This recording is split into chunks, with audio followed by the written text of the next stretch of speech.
एक खुशकिस्मत बहू की कहानी। मेरी शादी तय होने के समय ही मोबाइल पर बात होने लगी थी। मेरी इनसे अच्छे लगे थे। मुझे ये सुलझे हुए से नेक इंसान। मैं अक्सर इनसे पूछती कि अगर मेरी और आपकी माँ में कभी कोई झगड़ा हुआ तो आप किसका साथ देंगे।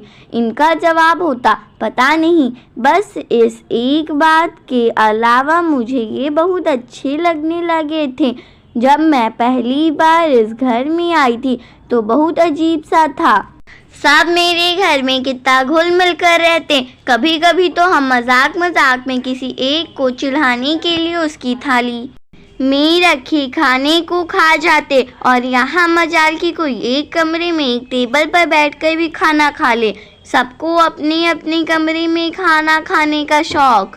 इनकी माँ से बड़ा डर लगता मुझे, जाने कब टोक दे। मैं कभी भी सुबह सुबह उठने की आदी नहीं थी, पर यहाँ नियम से जल्दी उठ जाती। एक बार देर से नींद खुली तो देखा कि सासू माँ किचन में नाश्ता बना रही है। मेरे प्राण ही सूख गए कि आज तो ये बुढ़िया मेरी जान ले लेगी। पर कुछ कहा नहीं सासू माँ ने, बस पूछा कि तेरे लिए भी सेक दूं या नहा कर खाएगी।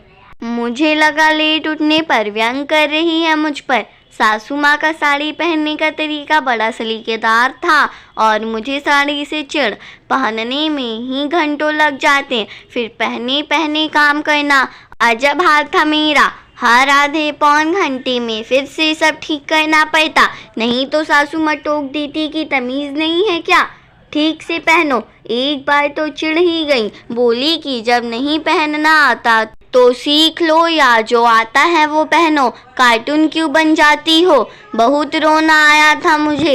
एक तो इतनी मेहनत करो और ऊपर से सुनो भी। मैंने भी ठान लिया कि अब साड़ी जाए चूल्हे में। पति की भी एक बड़ी खराब आदत थी, घर आते ही पहले अपनी माँ के पास आकर बैठ जाते और कभी कभी तो घंटों बैठे रहते। किसे अच्छा लगेगा कि उसका पति उसके पास नहीं अपनी माँ के पास बैठ जाए। ना जाने क्या खुसुर पुसुर करते दोनों। कई बार जब बहाने सुन के सामने आ जाती तो ऐसा लगता जैसे बात बदल दी है उन्होंने।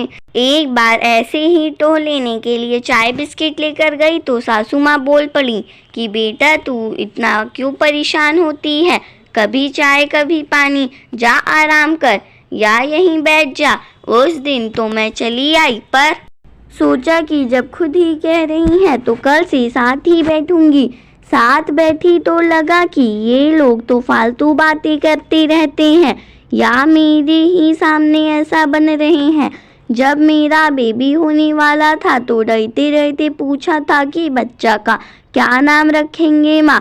कितना खुश होकर सासू माँ ने जवाब दिया, कान्हा। और मैं डर गई, पूछ ही नहीं पाई कि अगर बेटी हुई तो ना जाने क्या क्या सोचकर मैंने वो दिन काटे। और जब मेरी बिटिया हुई तो पिछले 10 दिन से रामायण पढ़ती माँ की आँख में देखे थे। मैंने पूछा खुशी के थे या दुख के, पता नहीं, पर महीनों तक उसकी मालिश से लेकर कच्छी तक सब काम इतने जतन से करते देखा। तो आज इतने सालों बाद मैं सोचती हूँ कि मैं खुद अपनी सास में माँ को खोजती थी तो क्या मैं खुद बहू की जगह बेटी बन पाई थी। पता नहीं क्यों हम बहुएं अपनी सास में माँ को खोजती हैं। अगर सास मेरी सासू माँ जैसी होती हैं तो ईश्वर से प्रार्थना है कि मेरी अपनी माँ अपनी बहू के लिए मेरी सासू माँ जैसी बने।